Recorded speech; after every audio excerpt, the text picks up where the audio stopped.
যোৱাকালি কংগ্ৰেছ দলৰ এজন সাংসদে এই এলিভেটেড কৰিডৰক বিৰোধিতা কৰিছে। মই কংগ্ৰেছ দলৰ এই সাংসদ গৌৰৱ গগৈ ডাঙৰীয়াক ক'ব খোজো, আপুনি বিৰোধিতা কৰি থাকক, কিন্তু অসমে সপোন দেখিছে আকাশ চোৱাৰ, আৰু অসমে আকাশ চুবই, এই কথা মই আপোনাক স্পষ্টভাৱে ক'ব বিচাৰো।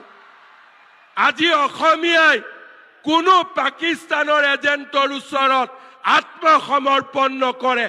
আজি অসমীয়াই কোনো অচিনাকি মানুহৰ ওচৰত আত্মসমৰ্পণ নকৰে। অসমীয়াই অচিনাকি মানুহৰ মাটি উচ্ছেদ কৰি বটদ্ৰৱা থানত শংকৰদেৱৰ আবিৰ্ভাৱ ক্ষেত্ৰ নিৰ্মাণ কৰিছে। কাজিৰঙাত আজি অচিনাকি মানুহক উচ্ছেদ কৰি আমি এলিভেটেড কৰিডৰ নিৰ্মাণ কৰিম। এয়া হৈছে নতুন অসমৰ স্বপ্ন, এয়া হৈছে নতুন অসমৰ দিগন্ত, আৰু সেইবাবে আমি সকলোৱে আজি মোদী ডাঙৰীয়াৰ নেতৃত্বত আত্মবিশ্বাসী, অটল আৰু আমি অবিচল যে আমি অসমক নতুনকৈ নিৰ্মাণ কৰিম।